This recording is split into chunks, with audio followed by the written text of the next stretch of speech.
सीधा सवाल में बात होगी बिहार की। कल काउंटिंग डे, वो जो इंतजार के लम्हे हैं, दिल की जो धड़कनें हैं जो लगातार तेज होती जा रही हैं, वो कल और तेज होने वाली है, सांस अटकेगी, क्योंकि मतदान होगा। सुबह मतदान की गणना होगी, मतगणना होगी सुबह 8 बजे से। कौन जीतेगा कौन हारेगा, अलग अलग कयास लग रहे हैं। एग्जिट पोल्स की भरमार हो गई। अब की बार किसकी सरकार, फिर नीतीश कुमार या इस बार तेजस्वी सरकार, ये कयास तो लगाए जा रहे हैं। और इसके बीच टाइगर चाचा का भी जिक्र होने लगा है। आप कहेंगे टाइगर चाचा क्या हुआ? टाइगर भी और चाचा भी, इन शब्दों का इस्तेमाल हो रहा है अलग अलग जगह, पर शख्स एक ही है। जेडीयू कह रही है टाइगर जिंदा है। नीतीश कुमार के बारे में पोस्टर लग गए हैं जेडीयू के दफ्तर में, और आरजेडी के दफ्तर में पोस्टर लग गए हैं अलविदा चाचा। समाजवादी पार्टी के प्रदेश अध्यक्ष का है ये पोस्टर, पर लगा है आरजेडी के दफ्तर में। तो यहीं पर असल खेल अटका हुआ है क्या? ये जो मतदान हुआ, बंपर मतदान हुआ, 10% ज्यादा 2020 के मुकाबले, जबरदस्त वोटर टर्नआउट, और इसमें महिलाओं ने पुरुषों के मुकाबले 8.8% ज्यादा वोट किया है। इसे नीतीश का एक पक्का वोट बैंक माना जाता है, और 10,000 रुपए दिए गए। तो क्या लोग प्रो इनकम्बेंसी यानी कि सत्ता के साथ खड़े दिखाई दिए क्या? कोई नाराजगी नहीं, या ऐसी नाराजगी सड़कों पर नहीं दिखी। ये बात मैं कह चुका हूं पिछले 2-3 दिनों में। मैं था बिहार में, लेकिन चुपचाप बैठे थे क्या? लोग नाराज थे पर खुलकर बोल नहीं रहे थे। यह सत्ता के विरोध यानी कि परिवर्तन की एक लहर चली है क्या बिहार में? और इसमें थोड़ा अतीत में भी चलेंगे। 1967 से हमने थोड़ा बिहार का चुनावी अतीत खंगाला, तो बहुत ही दिलचस्प आंकड़े सामने आए हैं। एक बार को छोड़कर हर बार सत्ता परिवर्तन के लिए भारी इजाफा हुआ, वृद्धि हुई मतदान में। पर अतीत ही सब कुछ नहीं बताता है, हम थोड़ा सा वर्तमान में भी रहेंगे। पिछले 21 जो चुनाव हुए हैं विधानसभा के 7-8 सालों में, 11 में सत्ता परिवर्तन हुआ, 10 में कोई परिवर्तन नहीं, यानी कि एंटी इनकम्बेंसी भी होता है, प्रो इनकम्बेंसी भी। भाई वोट प्रतिशत बढ़ता है, जबरदस्त होता है पश्चिम बंगाल में। ममता बनर्जी लगातार 2011 से चुनती हुई आ रही हैं। तो ये खेल बड़ा दिलचस्प है। और महिलाओं के साथ साथ वो युवा, 2 करोड़ के करीब युवा हैं, 1.25 करोड़ तो 18 से 29 साल की उम्र के जेनजी, वो किसके साथ गए? उन्होंने तो जंगल राज नहीं देखा है। और उन्हीं को उत्तेजित भड़काने का काम भी हो रहा है क्या? आरजेडी के एमएलसी हैं सुनील सिंह, वो कह रहे हैं अगर कोई गड़बड़ झाला हुआ, कोई घोटाला हुआ, वोटों की चोरी करने की कोशिश की, तो जेनजी सड़कों पर उतर आएगा। भड़काऊ बयान देते भी दिखाई दिए आरजेडी के एक नेता, उनके खिलाफ एफआईआर भी दर्ज हो गई है पटना में। तो कल का दिन इंतजार सबको है, थोड़ा तनाव भी होगा क्या? और 11-12 बजे तक नतीजे आ जाएंगे, रुख साफ हो जाएगा, या अटक भी सकता है चुनाव, और दोपहर तक का भी, 3-4 बजे तक का भी क्या इंतजार करना पड़ सकता है? ऐसे में आपकी राय क्या है? आपके सुझाव और आपके सवाल, जो अब सीधा सवाल के अहम हिस्सा बन चुके हैं, उनका रहेगा इंतजार। तो बात करेंगे बिहार की। कल बिहार में वोटों की गिनती होने वाली है। कौन बनेगा मुख्यमंत्री? एबीपी का 21 साल पुराना कार्यक्रम है, और इस कार्यक्रम का जो नाम है, जो सवाल है, दरअसल इस सवाल का जवाब मिलेगा कल, या दरअसल मिल भी पाएगा। और ये मैं किस लिए कह रहा हूं? क्योंकि 2 दिनों से जो अंबार लगा हुआ था, भरमार हो रही थी एग्जिट पोल्स की, जिनके नाम भी नहीं सुने, वो भी अपना आकलन दे रहे थे और हम चला भी रहे थे।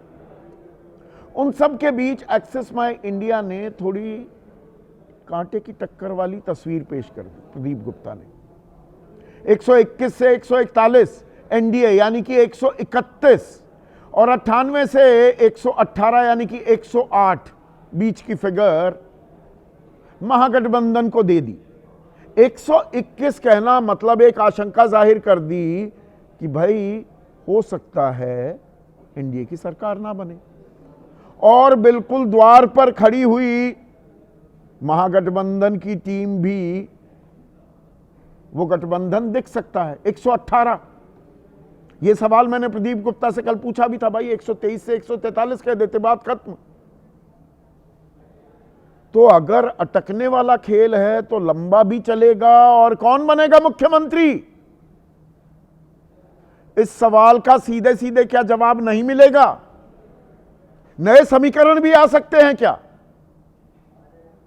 और उसकी एक वानगी आज देखने को मिली।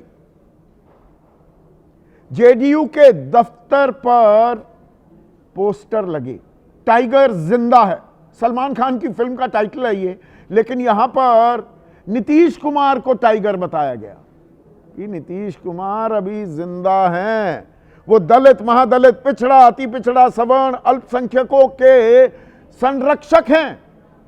तो ताल ठोक रही है क्या जेडीयू? और जो आंकड़ों में एक तस्वीर, एक दिलचस्प तस्वीर जो उभर कर आ रही है, जेडीयू जो पिछली दफा 43 सीटों पर ही सिमट गई थी, 75 सीटें आई थी बीजेपी की, पर मजबूरीवश नीतीश को ही मुख्यमंत्री बनाना पड़ा। इस बार दरअसल जेडीयू बीजेपी से ज्यादा सीटें लेती दिखाई दे रही है। यह एक्सिस माय इंडिया का आंकड़ा है। तो अब एक उत्साह, एक जोश आ गया है क्या कि और मत करो, नेतृत्व की बात करो, मुख्यमंत्री चेहरा का ना के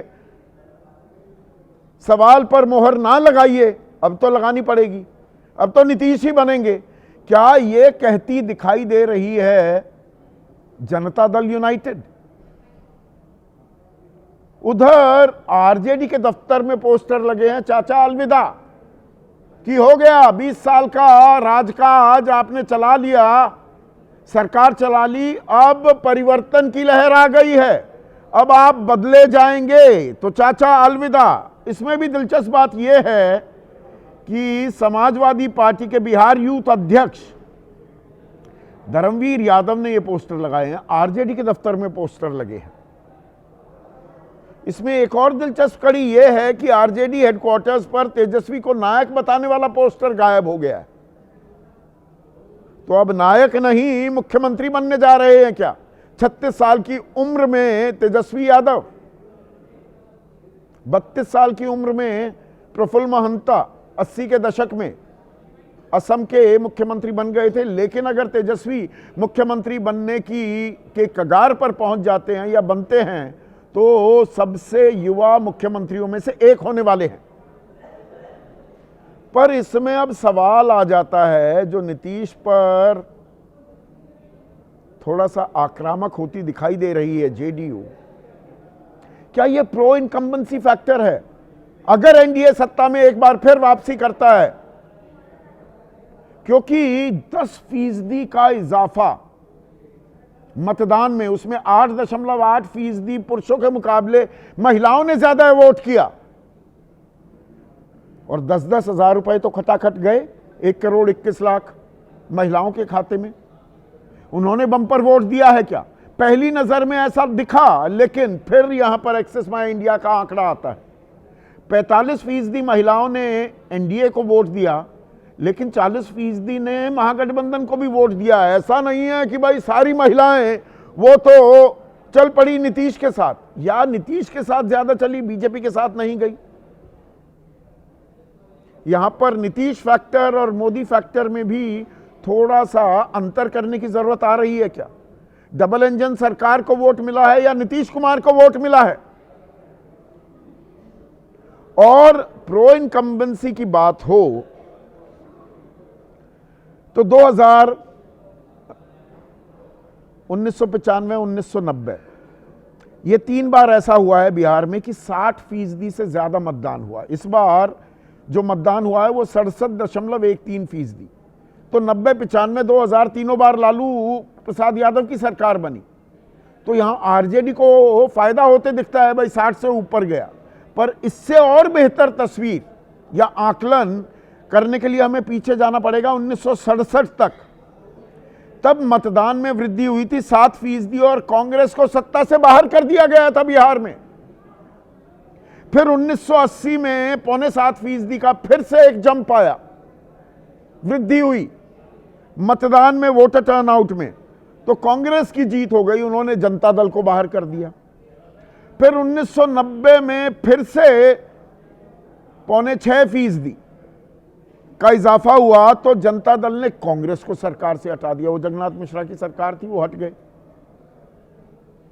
और ये तो सत्ता परिवर्तन हुआ 3 बार, लेकिन 2010 में 6.88% इजाफा हुआ वोट में, और बम्पर जीत नीतीश कुमार ने, एनडीए ने दर्ज की थी। ऐसी जीत की नेता प्रतिपक्ष भी आरजेडी नहीं बना पाया अपना, क्योंकि 52% ही वोट हुआ उस वक्त।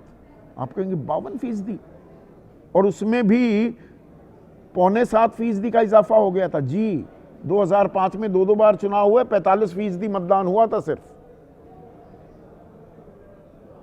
अब प्रो इनकम्बेंसी है या एंटी इनकम्बेंसी, और एंटी इनकम्बेंसी में अब यहां आंकड़ा और दिलचस्प हो जाता है। और वो दिलचस्प क्यों? हम महिला फैक्टर की जब बात करते हैं तो हमें साथ साथ पुरुषों की भी तो बात करनी होगी। और पुरुषों में युवाओं की, जेनजी की, 18 से 29 साल वाले लगभग 2.25 करोड़ युवा हैं। युवा भी हैं, युवतियां भी हैं, इस पर भी गौर कीजिएगा। और पिछली दफा 18 से 29 साल की आयु वर्ग में जो युवा थे पुरुष, उन्होंने 6% वोट ज्यादा दिया था गठबंधन को, महागठबंधन को। अब उनमें से कुछ तो 34 साल की उम्र तक के हो गए, तो 34 साल की उम्र तक का जो आयु वर्ग है 2 करोड़ युवा है। बिहार सबसे युवा राज्य है, 22 साल औसत उम्र है, 58% आबादी 25 साल से कम की है। और यहां पर बढ़त कौन बना रहा है? सभी पुरुषों में 34 से ऊपर वाले भी, 45 से ऊपर वाले सब एनडीए को वोट देते दिखाई देते हैं बड़ी तादाद में। महागठबंधन ने पुरुषों में बढ़त बनाई, तमाम पुरुषों में, लेकिन 18 से 29 में कितनी बढ़त बनाई है? वहां पर खेल अटका हुआ है क्या? और जो 1 करोड़ रोजगार तो नीतीश ने देने की बात की, 2.5 करोड़ परिवारों को, हर परिवार को एक सरकारी नौकरी 20 महीने के भीतर, ये तेजस्वी ने बड़ा एक इनक्रेडिबल सा ऑफर जो दिया। बता नहीं पाए उतने पैसे कहां से आएंगे, ये सवाल मैंने पूछा था। पर क्या भागते भूत की लंगोटी सही, वो आदमी और खासकर यूथ इतना आजिज है। पर्चे लीक हो जाते हैं, तारीख पर तारीख दी जाती है, अगली बार होगा, अगली बार होगा। 11-11 साल से लोग इंतजार कर रहे हैं कि किसी परीक्षा दी थी उन्होंने, कोई परीक्षा, उसका नतीजा आ जाए। तो वो परेशानी, वो व्यथा, वो नाराजगी, वो गुस्सा क्या सत्ता विरोध के नाम पर फूटा है क्या ईवीएम पर बटन दबाने को लेकर? यह अपने आप में सवाल है। और इन्हीं युवाओं को क्या भड़काने की भी कोशिश की जा रही है? आरजेडी के एमएलसी हैं सुनील सिंह, वो कह रहे हैं कल कोई भी गड़बड़ झाला हुआ तो नेपाल बांग्लादेश वाले हालात हो जाएंगे, श्रीलंका वाले। सुनिए क्या कह रहे हैं सुनील सिंह। अगर आप जीते हुए कैंडिडेट को अगर आप हराइएगा, आप हारे हुए कैंडिडेट को आप जीतने का सर्टिफिकेट दीजिएगा, तो आपको यहां पर नेपाल जैसा दृश्य देखने को मिलेगा। लग नहीं रहा कि सर आप अपने बयान से कहीं ना कहीं उकसाने का काम कर रहे हैं सत्ता पक्ष वाले? हम बिल्कुल नहीं, हम बिल्कुल शालीनता पूर्वक हाथ जोड़कर वैसे पदाधिकारी को निवेदन कर रहे हैं, उनसे अनुरोध कर रहे हैं कि आप निष्पक्ष होकर काम कीजिए, आप ईमानदारी के साथ काम कीजिए। अब सुनील सिंह के खिलाफ भड़काऊ भाषण देने के इल्जाम के तहत एफआईआर भी दर्ज कर ली गई है और ठीक की गई है। भड़काने का, उकसाने का किसी को कोई हक नहीं है। हिंसा की कोई जगह नहीं होनी चाहिए सभ्य समाज में। लेकिन चुनाव में हेरा फेरी, वोट चोरी, इसके लिए भी कोई जगह नहीं है। और प्रशासन को, चुनाव आयोग को यह सुनिश्चित करना चाहिए कि कोई भी गड़बड़ झाला कल वोटों की गिनती के दौरान ना हो। दिलीप जायसवाल प्रदेश अध्यक्ष हैं बीजेपी के, वो कह रहे हैं आरजेडी के लोग हार की आशंका से हताश, बिहार में कानून का राज, गुंडा राज वाली सरकार नहीं चलेगी।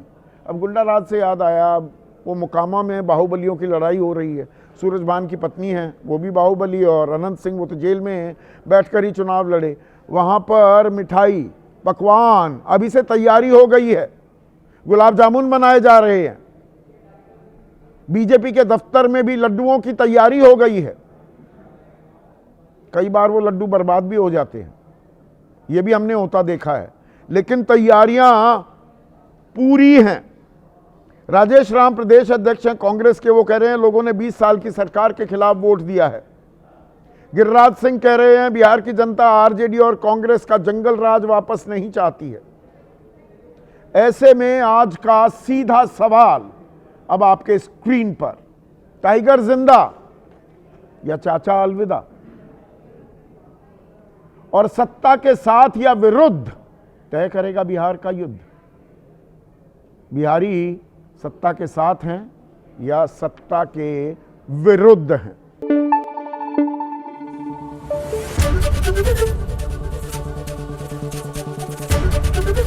एबीपी न्यूज आपको रखे आगे।